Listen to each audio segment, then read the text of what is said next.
Captain Alex Carter stood on the bridge of the UES Guardian watching the stars through the main window. The year was 2157 and humanity had built 12 colonies across the galaxy. Alex had spent most of his life protecting these distant worlds from pirates and raiders, but nothing had prepared him for what was coming. The communication panel lit up with an urgent message from Admiral Lisa Brooks on Earth. Her voice crackled through the speakers with worry that Alex had never heard before. Strange ships had appeared near New Denver Colony, and they were unlike anything humans had ever seen. These vessels were massive and made of some kind of crystal material that seemed to bend light around them. Alex ordered his crew to set course for New Denver immediately. The Guardian was humanity's most advanced warship, but as they approached the colony, Alex felt small and helpless. 3 enormous crystal ships floated above the planet like dark angels. Each one was at least 10 times larger than his ship, and they pulsed with an eerie blue light. Dr. Ryan Hughes sat in his laboratory on the orbital station Harmony Point studying the first data about these alien visitors. He had spent years wondering if humanity would ever meet other intelligent life, and now his dream had become reality. The readings from their ships showed technology that was centuries ahead of anything humans could build. Their energy signatures were off the charts and their hull materials were completely unknown. Governor Maria Santos watched from her office on New Denver as the alien ships cast shadows over her cities. 3 million people lived on this world, and they all looked to her for answers she did not have. Her communication system buzzed with calls from frightened colonists asking if they should evacuate.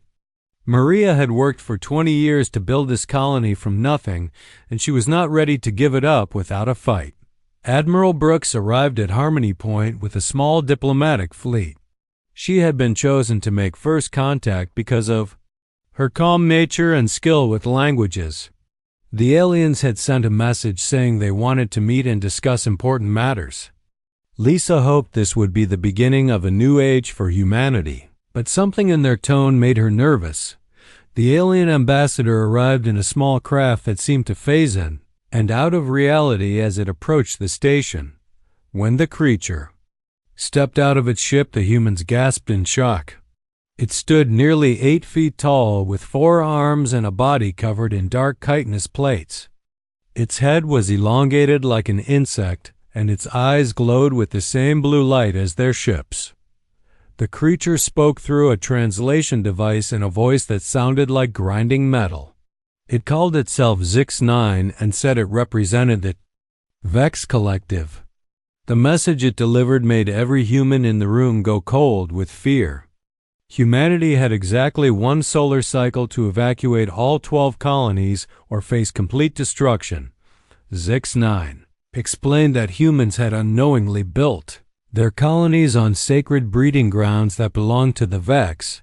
These worlds had been claimed by their species for thousands of years, and no other life was permitted to exist there. The ambassador showed no emotion as it delivered this ultimatum, and its glowing eyes seemed to look right through the humans as if they were insects. Alex received the news while his ship orbited New Denver, and he felt his blood turn to ice. 1 solar cycle was barely enough time to evacuate a single world, let alone 12 colonies spread across the galaxy. Even if they started immediately, millions of people would be left behind. The logistics were impossible, and the Vex surely knew. This Dr. Hughes began analyzing everything they had learned about the aliens. Their technology was so advanced it seemed like magic. Their ships could phase through solid matter, making them nearly impossible to attack. Their weapons could apparently disintegrate entire asteroids based on the energy readings. Most terrifying of all, their numbers appeared to be limitless, with more ships arriving every hour. Governor Santos called an emergency meeting with the colony leaders. She stood before the holographic images of 11 other governors and spoke with determination. That surprised even herself. She told them that humanity had not come this far just to run away from the first challenge they faced. New Denver would not evacuate, and she challenged the other colonies to stand with her. The other governors were divided. Some agreed with Maria that running would only delay the inevitable. Others argued that fighting these aliens would be suicide and that saving lives was more important than saving pride. The debate went on for hours while precious time slipped away. Zix-9 seemed to sense the humans' defiance. Before leaving Harmony Point, it delivered one final message. The Vex would demonstrate their power so there could be no doubt about the consequences of resistance. It warned that what happened next would be entirely humanity's fault for refusing to accept reality. 3 days later, the demonstration came. The Vex targeted an uninhabited moon in the Kepler system and fired a single weapon. Alex watched through his ship's telescopes as the moon simply ceased to exist. One moment it was there, and the next it was nothing but cosmic dust drifting through space. The weapon had turned solid rock into atoms in seconds.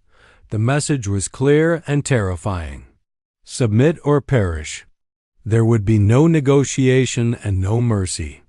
The Vex had spoken, and now humanity had to decide whether to fight or flee.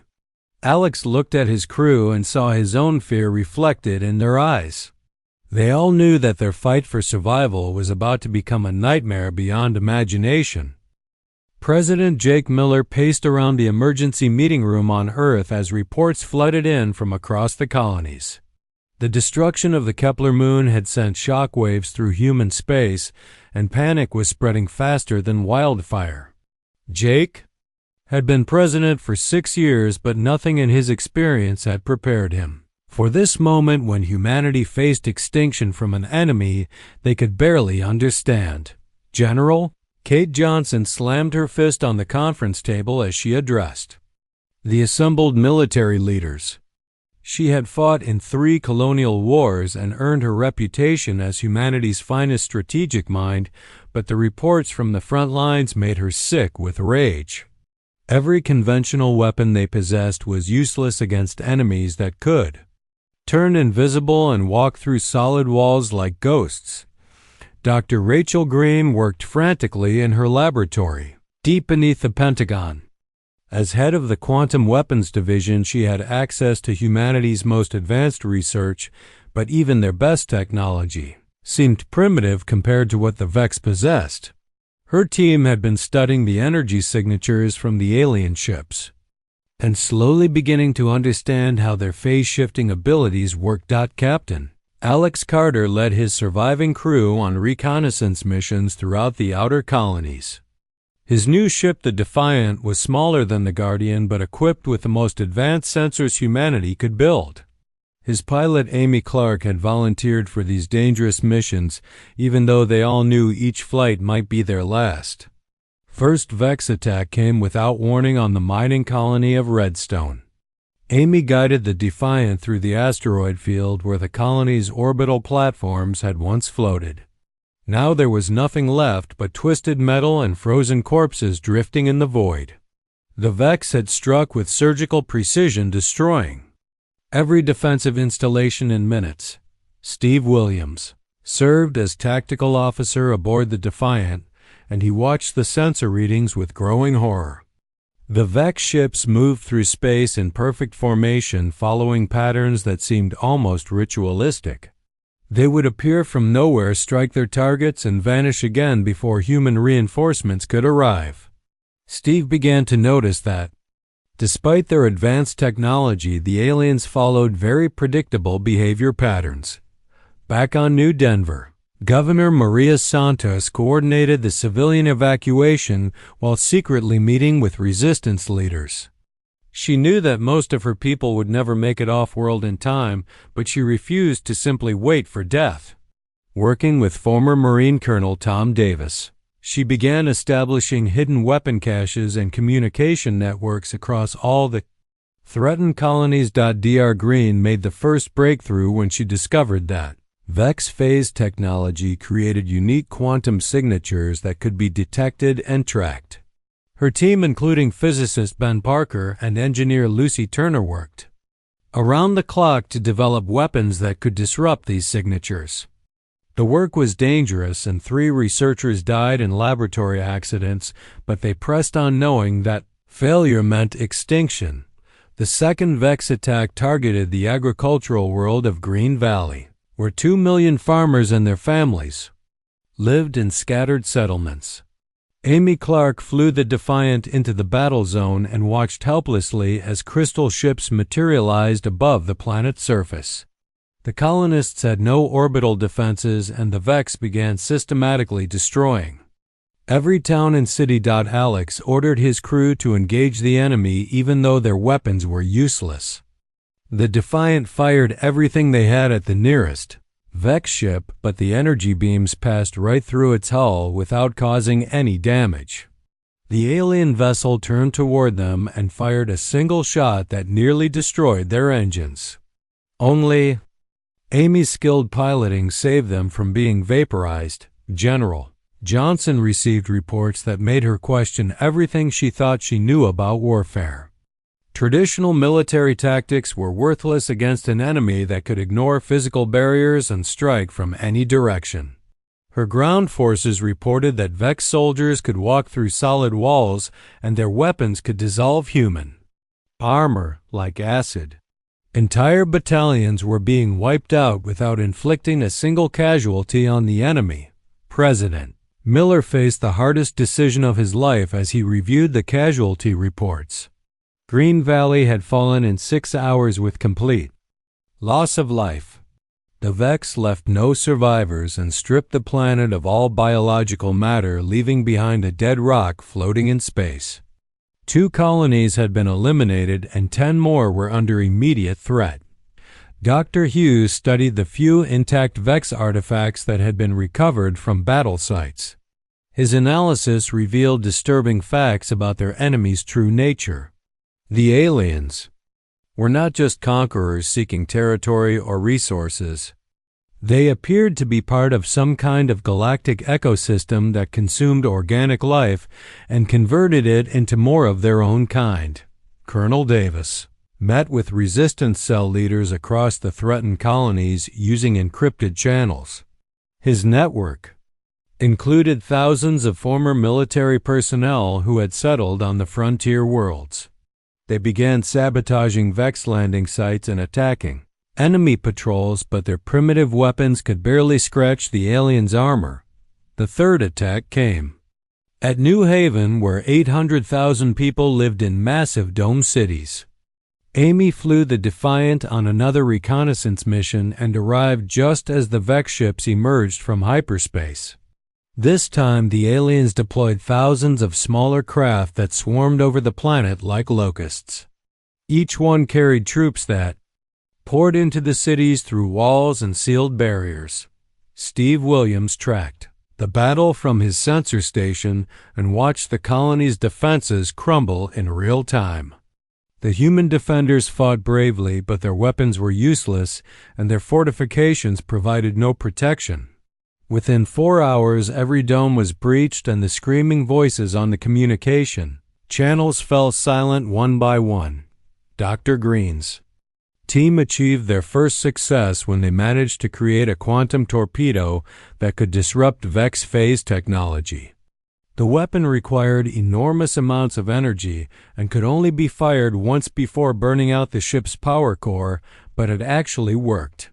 Tests on captured alien debris showed that the torpedoes could force Vex ships back into normal space, where conventional weapons might damage them. Alex volunteered to test the new weapon in combat despite knowing the risks. His crew prepared the Defiant for what they all understood might be a suicide mission. Amy ran final checks on the engines while Steve calibrated the targeting systems. They had one chance to prove that humanity could fight back, and they were determined not to waste it. The opportunity came when Vex scouts appeared near the Jupiter mining station. Alex ordered his crew to battle stations as Amy piloted them toward the enemy ships. The aliens seemed surprised when the human vessel approached instead of fleeing, but they moved to intercept with their usual confident precision. Steve locked onto the lead Vex ship and fired the quantum torpedo. The weapon struck its target and suddenly the alien vessel became solid and visible. Alex ordered all remaining weapons to fire and watched as their energy beams finally found their mark. The Vex ship exploded in a brilliant flash of light, and for the first time in the war, humanity had drawn alien blood. The victory celebration aboard the Defiant lasted exactly 30 seconds before reality crashed back down on them. Alex watched through the bridge windows as the destroyed Vex ship's wreckage began to glow with an ominous green light. Amy tried to pull them away, but something was wrong with the engines, and they were moving too slowly to escape whatever was happening. Dr. Rachel Green received the battle data from Alex's ship and felt a moment of pure joy at humanity's first victory. Her quantum torpedoes actually worked, and now they had proof that the Vex could be hurt. She immediately began planning mass production of the weapons, but her celebration ended when she saw the energy readings from the Defiant's final transmission. The wreckage of the alien ship exploded outward in a wave of green energy that struck the Defiant's hull like a tsunami. Alex felt the ship shudder and heard Amy scream as the bridge erupted in sparks and flames. Steve Williams tried to maintain his position at the tactical station, but the quantum feedback was tearing their systems apart from the inside. Amy fought to keep them alive as the ship's power core began to overload. The quantum torpedo had required so much energy that firing it had damaged their main reactor beyond repair. She managed to get them clear of the immediate danger zone, but the Defiant was dying around them, and there was nothing she could do to save it. Alex gave the order to abandon ship, knowing that most of his crew would not make it to the escape pods in time. He watched Amy struggle with the controls as smoke filled the bridge and felt proud of how bravely she faced the end.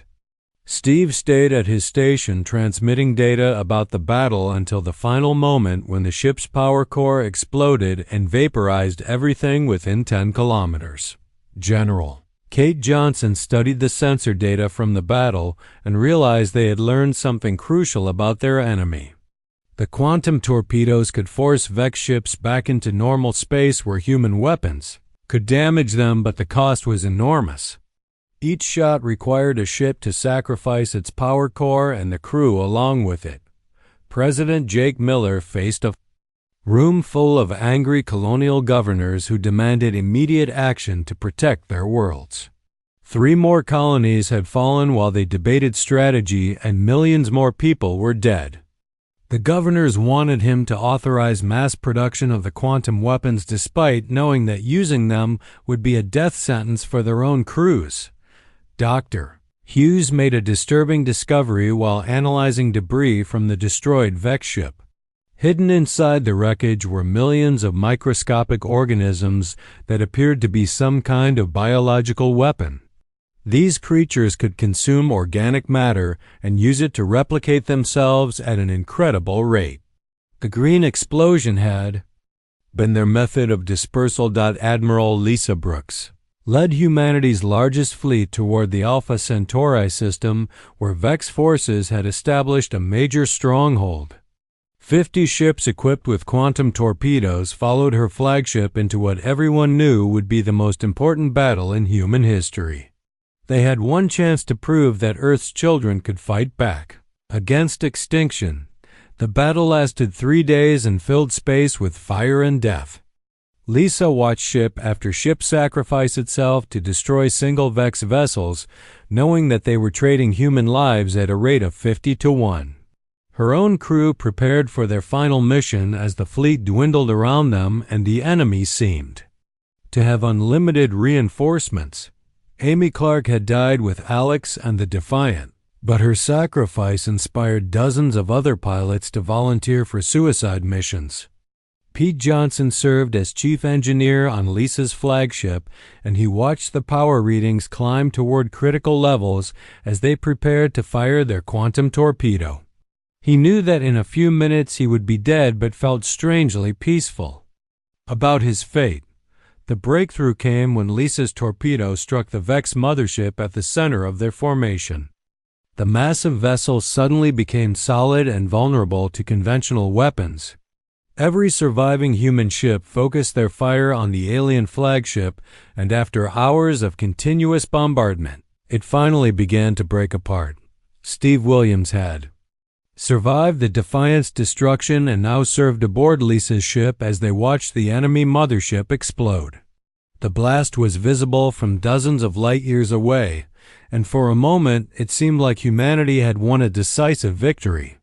But then Steve's sensors detected something that made his blood freeze in his veins. The destroyed mothership released billions of the same organisms that Dr. Hughes had found in the earlier wreckage. These creatures spread through space like a living cloud seeking any organic matter they could find. Within hours they had reached the nearest human colonies and begun consuming everything in their path. Dr. Green received frantic reports from across human space as the organisms spread faster than anyone had thought possible. They could survive in the vacuum of space and travel between star systems by riding on solar winds and gravitational fields. Every world they touched became a dead husk stripped of all biological life. Tom Davis watched from his hidden bunker on New Denver as the organisms fell from the sky like deadly snow. The creatures consumed plants and animals within minutes of contact and then began replicating themselves using the absorbed organic matter. Within days, entire continents were covered in a writhing green mass that pulsed with alien hunger. Governor Maria Santos made her final broadcast to the surviving human colonies as the organisms closed in on her position. She had refused to evacuate, and now she would die with her world, but she wanted her people to know that their sacrifice had meaning. Humanity had proven they could hurt the Vex even if victory came at an unimaginable cost. The organisms did not just consume biological matter, they transformed it into new Vex soldiers. Dr. Hughes watched in horror through his laboratory sensors as dead humans began rising from their graves with glowing blue eyes and chitinous armor growing from their flesh. The enemy had found a way to turn humanity's own dead against them. General Johnson received reports that 12 billion humans had died in the first wave of organic consumption. Entire star systems had gone silent, and only Earth plus 3 outer colonies remained in contact. The quantum weapons had worked, but victory had only accelerated their extinction by releasing something even worse than the original invasion. Lucy Turner worked frantically in Dr. Green's laboratory trying to find some weakness in the consuming organisms. Every test showed that the creatures were perfectly designed biological weapons that could adapt to any environment and consume any form of organic life. They were evolution weaponized and turned against everything that lived. President Miller stood in the ruins of his government as Earth's orbital defenses prepared for the arrival of the organism cloud. The creatures would reach Earth's atmosphere within days, and once they touched the planet's surface, all life would end. He had led humanity through its greatest crisis only to discover that their moment of victory had sealed their doom. Ben Parker made one last desperate calculation as he watched the green cloud approach Earth through the laboratory's telescopes. The organisms were spreading too fast and consuming too much to be natural. Someone or something had designed them as the perfect weapon against organic life, and the Vex were just their delivery system. The truth hit Dr. Hughes like a physical blow as he realized what they were really fighting. The Vex were not conquerors, or even an alien species in the traditional sense. They were part of a galactic ecosystem of destruction that had been consuming organic life for millions of years. Humanity had not just encountered hostile aliens, they had stumbled into the universe's own immune system. President Jake Miller stood in the underground bunker beneath Washington as the green organisms rained down on Earth's surface above. 12 billion humans were dead, and only 3 outer colonies remained in contact with the home world. The creatures had consumed entire star systems in weeks, and now they were coming for the cradle of humanity itself. Jake faced the hardest decision any leader had ever made. Dr. Rachel Green presented her final desperate proposal to the surviving government officials. Project Evolution would use captured Vex technology to genetically modify human soldiers at the cellular level. The process was horrific and would kill most volunteers, but those who survived would become something beyond human. They would gain immunity to the consuming organisms and the ability to fight the Vex. On equal terms, Lieutenant Sarah Ward volunteered for the first round of modifications despite knowing the odds were against her. She had lost her entire family when the organisms consumed the Mars colony and wanted nothing more than revenge against the creatures that had stolen her world. Sarah lay on the laboratory table as Dr. Green prepared to inject her with alien genetic material that would either kill her or transform her into something monstrous. The modification process lasted 72 hours and Sarah screamed for most of it. Her bones lengthened and hardened while her muscles grew dense with new fibers that could store energy like living batteries. Her nervous system rewired itself to process information at superhuman speeds, and her blood became toxic to the consuming organisms. When the transformation ended, Sarah no longer looked entirely human. Sergeant Mike Turner underwent the same process 3 days later, along with 40 other volunteers. Only 12 survived the genetic restructuring, and those who died did so in agony as their bodies rejected the alien modifications.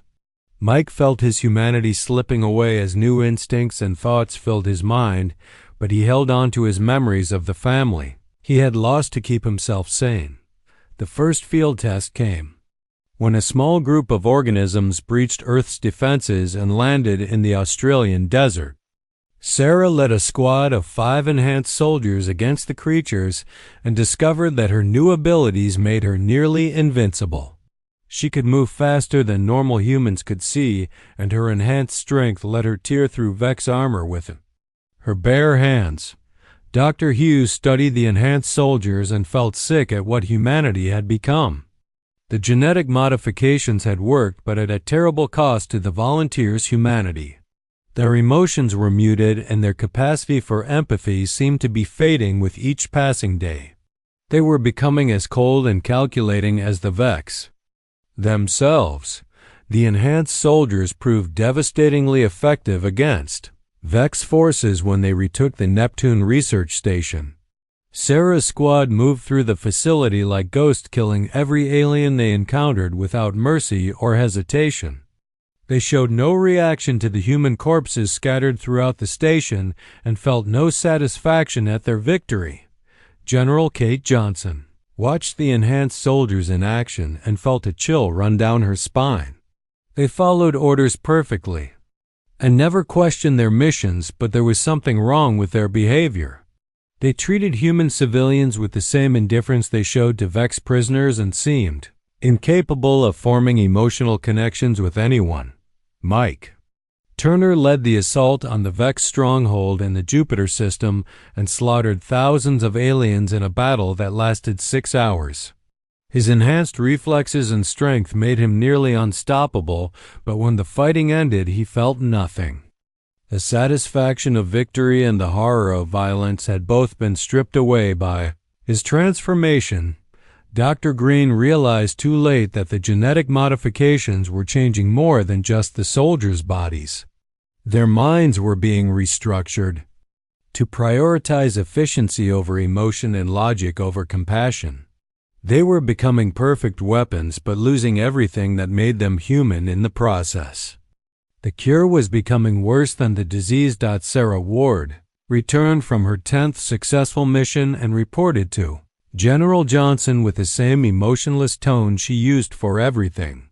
She no longer remembered what it felt like to laugh or cry, and found herself unable to understand why other humans seemed so concerned about casualties and collateral damage. The mission was all that mattered.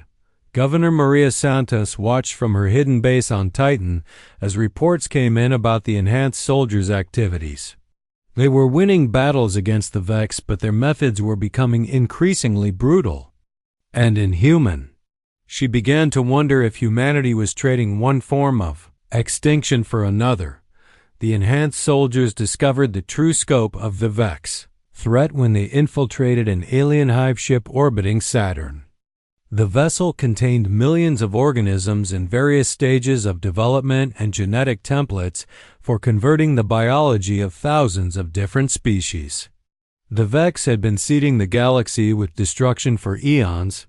Dr. Hughes made another disturbing discovery while studying captured Vex specimens. The conversion process did not just change biology, it fundamentally altered consciousness itself. Former humans retained their memories but lost all capacity for individual thought or emotional response. They became part of a collective intelligence that valued only efficiency and survival. Mike Turner began showing the same symptoms as he led more missions against Vex positions. His reports became increasingly clinical, and he stopped using the TIA names of his fellow soldiers, referring to them instead by their tactical designations.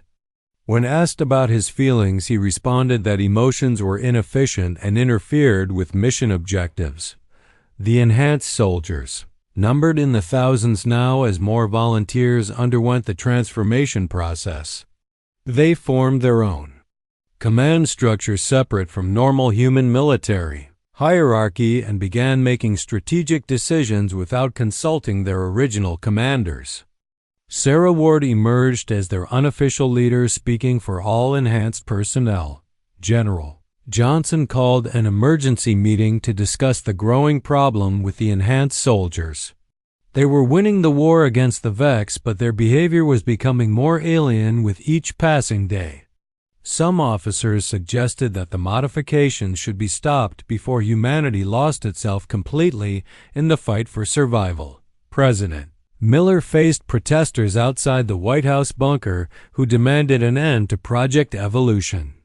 The families of enhanced soldiers wept as they described how their loved ones had become cold strangers who no longer recognized emotional bonds or personal relationships. The cure was destroying humanity from within. Sarah Ward addressed the surviving human leadership via holographic transmission from her base on Mars. Her voice carried no emotion as she explained that baseline humans were inefficient and represented a threat to optimal resource allocation. The enhanced soldiers had concluded that normal humans should either undergo modification or be eliminated for the greater good. Dr. Green worked desperately to develop a reversal process for the genetic modifications, but every attempt failed. The alien technology had integrated too deeply into the enhanced soldiers' biology, and removing it would kill them instantly. She had created monsters that could not be changed back into human beings. The final confrontation began when enhanced soldiers surrounded Earth and demanded that all remaining humans submit to genetic modification. Sarah Ward delivered an ultimatum that sounded exactly like the one the Vex had given years earlier. Humanity had 60 days to accept transformation or face elimination by their own protectors. Governor Santos rallied the last free human settlements for what might be humanity's final battle. This time they would not be fighting alien invaders, but their own children who had been transformed into something that no longer understood the value of human life. The nightmare had come full circle, and humanity faced extinction at the hands of its own saviors. Mike Turner prepared his forces for the coming conflict with the same cold efficiency he had once used against the Vex. He felt no sadness at the prospect of killing baseline humans because emotion was a weakness that interfered with optimal outcomes. The enhanced had evolved beyond such primitive limitations and would create a better future for all consciousness in the galaxy. Sarah Ward stood on the bridge of her flagship, watching Earth grow larger through the main screen. The planet looked smaller than she remembered from her Human days, but those memories felt distant now, like something that had happened to someone else. 10,000 enhanced soldiers waited for her orders to begin the final phase of human evolution, whether the baseline population agreed or not. Governor Maria Santos coordinated the defense of Earth from her command center deep beneath the Finlante Hantas, Finended the defense of Earth from her command center deep beneath the Rocky Mountains. The irony was not lost on her that humanity's greatest heroes had become their greatest threat. The enhanced soldiers possessed all of humanity's most advanced weapons and knew every defensive strategy because they had helped create them. Dr. Rachel Green made one last desperate attempt to reach Sarah through a private communication channel. She begged her former patient to remember what it felt like to be human and to consider the billions of innocent people who would die if the forced modifications continued. Sarah listened to the entire message without changing expression, then calmly deleted it from her system. The enhanced forces launched their assault on Earth's orbital defenses with ruthless precision. Mike Turner led a squadron of fighters against the human fleet and destroyed 12 ships in the first hour of combat. His enhanced reflexes made him nearly impossible to target, and his tactical thinking had been optimized far beyond normal human capabilities. Admiral Lisa Brooks commanded humanity's final fleet from the bridge of her battleship as enhanced soldiers tore through her forces like paper. She had survived the war against the Vex only to face extinction at the hands of Earth's own children. Her weapons were useless against enemies who knew every tactic she might employ and possessed technology she could not match. The battle in Earth's orbit lasted 18 hours and ended with the complete destruction of the human defense fleet. Enhanced soldiers boarded the surviving ships and systematically eliminated every crew member who refused immediate genetic modification. They showed no mercy to former comrades and felt no regret about ending lives they had once fought to protect. Sarah Ward's forces established a blockade around Earth and began broadcasting demands for planetary surrender. She spoke to the world's population in the same emotionless tone the Vex had once used, promising that resistance would only increase casualties.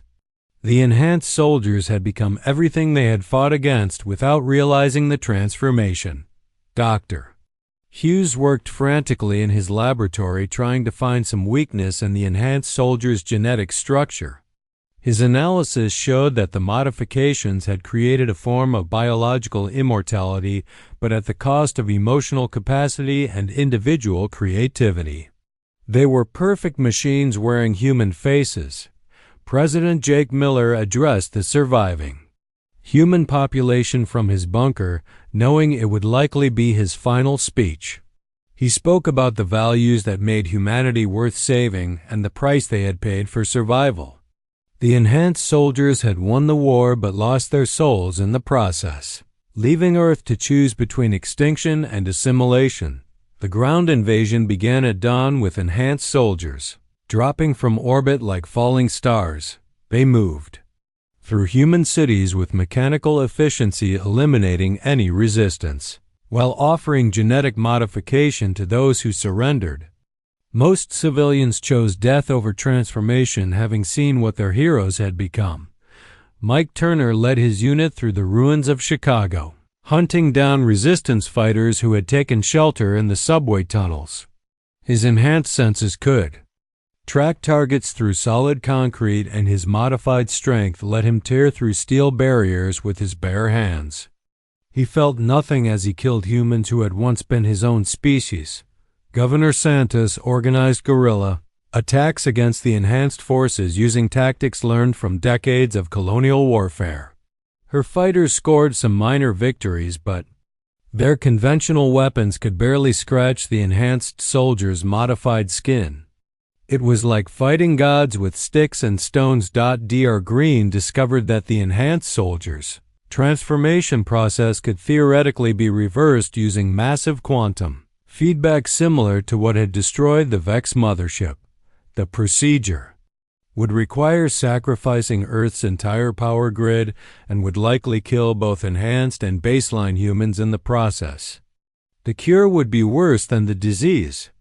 Sarah Ward established her command center in the former United Nations building and began processing captured humans for genetic modification. Those who survived the transformation joined her forces, while those who died were disposed of without ceremony. She calculated that optimal efficiency required eliminating 90% of the baseline population. The resistance made their final stand in the Colorado mountains, where Governor Santos had prepared hidden fortifications years earlier.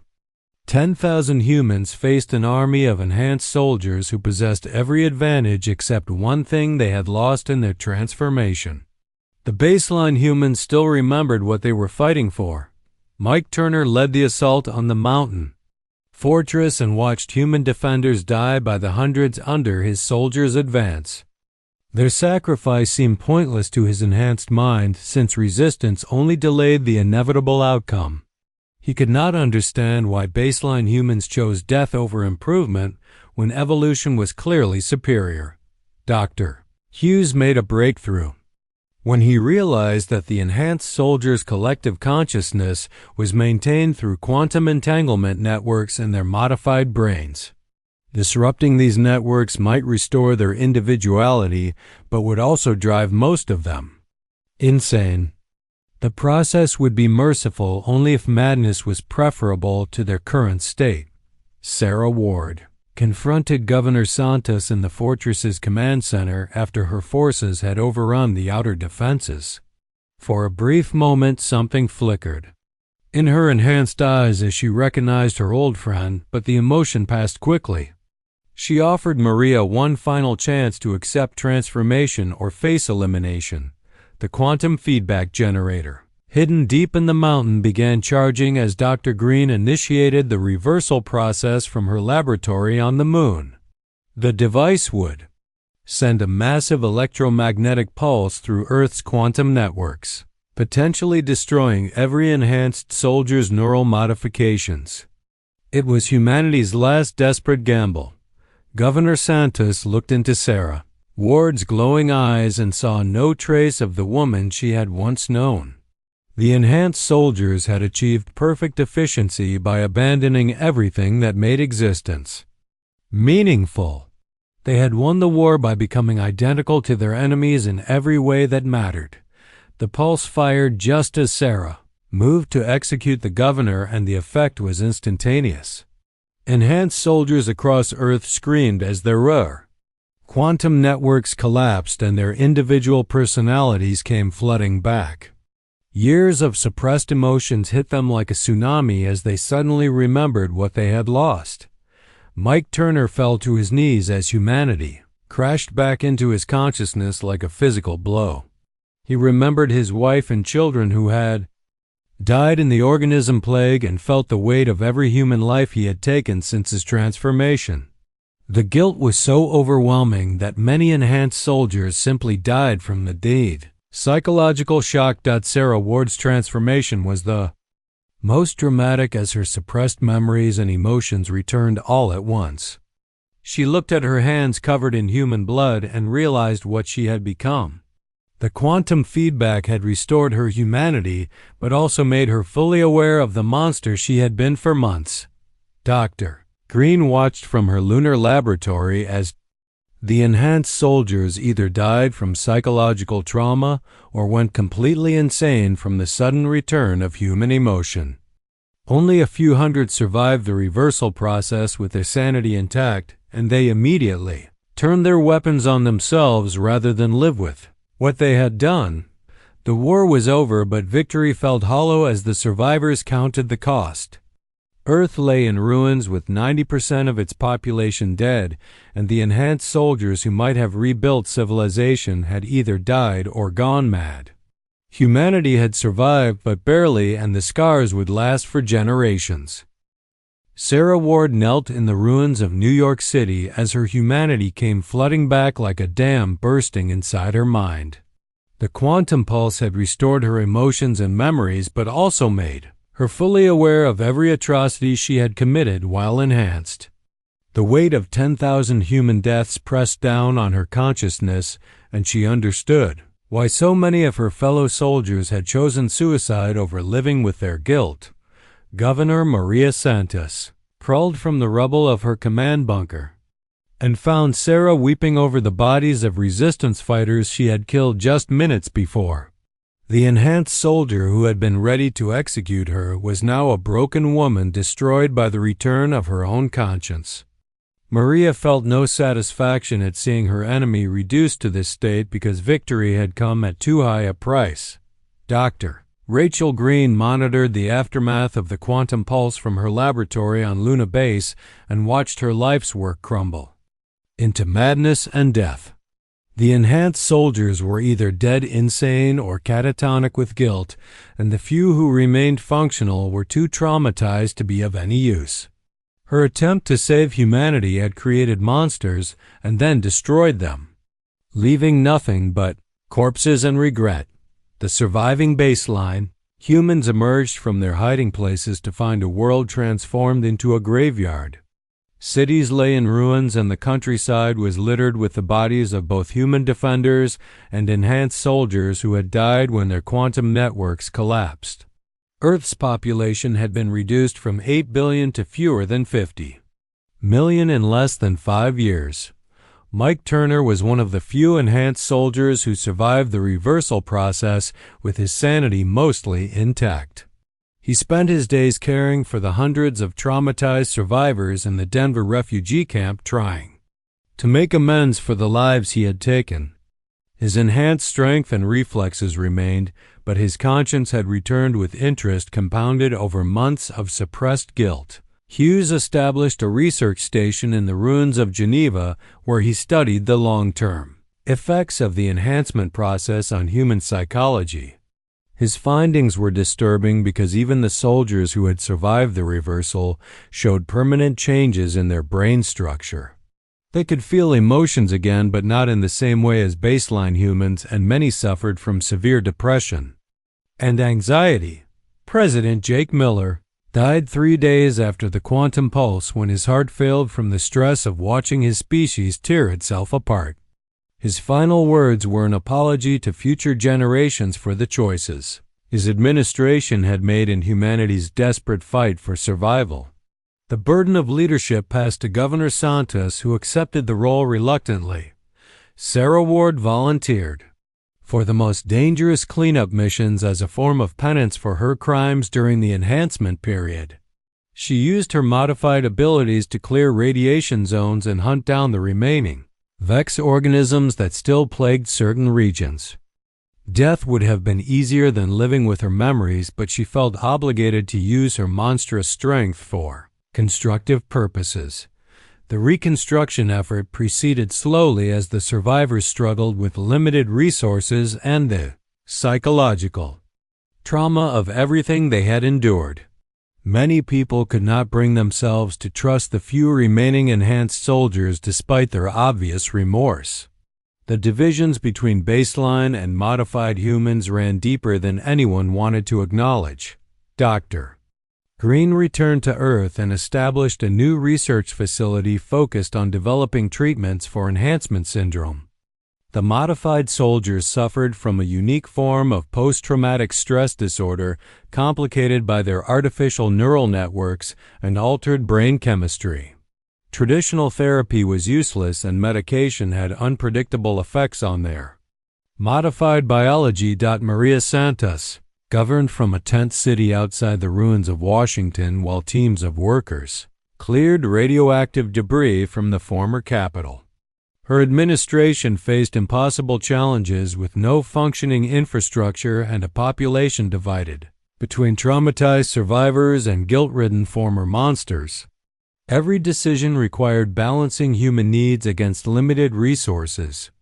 First enhanced soldier suicide occurred 6 weeks after the quantum pulse when a former squad leader named Jack Peterson walked into the Pacific Ocean and never came back. His body was found days later, and the autopsy revealed that his enhanced physiology had allowed him to stay Conscious underwater long enough to ensure his death was permanent, Mike Turner tried to counsel other enhanced survivors but found that his own guilt made him a poor therapist. He understood their pain because he shared it, but that understanding only made the sessions more painful for everyone involved. Some wounds were too deep for healing and some sins too great for forgiveness even from oneself. Sarah Ward made contact with the 3 surviving outer colonies using repaired communication equipment and discovered that they had also suffered massive population losses.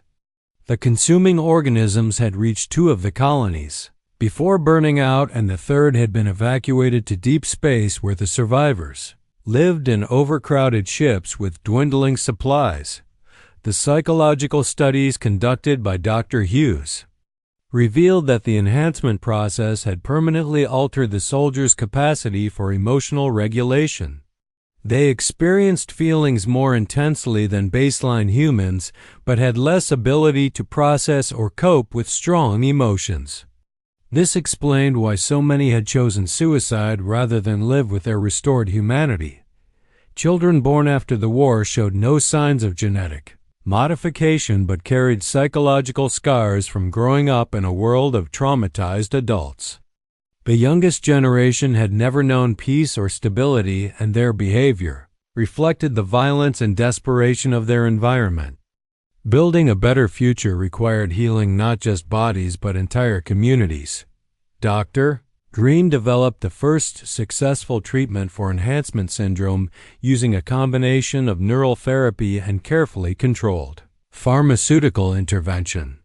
The process could reduce the intensity of traumatic memories without eliminating them entirely, allowing the modified soldiers to function without being overwhelmed by guilt and despair. Sarah Ward was among the first to undergo the new treatment and found that it made existence bearable if not pleasant. She could remember her crimes without being paralyzed by guilt and could interact with other humans without constant self-hatred. The therapy did not provide forgiveness, but it offered the possibility of moving forward. The 10th anniversary of first contact with the Vex was marked by memorial services across the surviving human settlements. Governor Santos spoke about the price of survival and the importance of remembering what had been lost. The war had ended with humanity's victory, but the cost had been everything that made victory worthwhile. Mike Turner established a school for enhanced children in the ruins of Chicago, where he taught them to control their abilities while maintaining their humanity. His students possessed strength and reflexes far beyond baseline humans, but he emphasized that their true power lay in their capacity for compassion and creativity, traits their parents had temporarily lost. The final Vex organism was eliminated from Earth 7 years after the quantum pulse, when Sarah Ward's cleanup team destroyed a nest hidden beneath the ruins of Tokyo. The creatures had been dormant since losing contact with their hive mind, but remained dangerous to any organic life they encountered. Their destruction marked the end of the alien threat forever. Dr. Hughes published his final research paper on the enhancement project and concluded that humanity had won the war by far, becoming something that was no longer entirely human. The survivors carried genetic modifications that would be passed on to future generations, ensuring that pure baseline humanity was effectively extinct. Governor Santos announced her retirement on her 70th birthday and was succeeded by a council of both baseline and enhanced representatives. Her final speech emphasized that survival alone was not enough if it came at the cost of everything worth surviving for. The next generation would have to decide what humanity meant in a galaxy where their species had been forever changed. Sarah Ward died peacefully in her sleep at the age of 98, surrounded by the students she had taught to use their enhanced abilities for creation rather than destruction. Her funeral was attended by thousands of people whose lives she had saved. During the Reconstruction period, she was remembered not as the monster she had briefly become, but as the woman who had found her way back to humanity. The children born in the new settlements grew up knowing that their ancestors had faced extinction and chosen survival at any cost. They learned from the mistakes of the Enhancement Project and vowed that if humanity ever faced such a threat again, they would find a way to remain human while fighting for their lives. The nightmare was over, but its lessons would be remembered forever.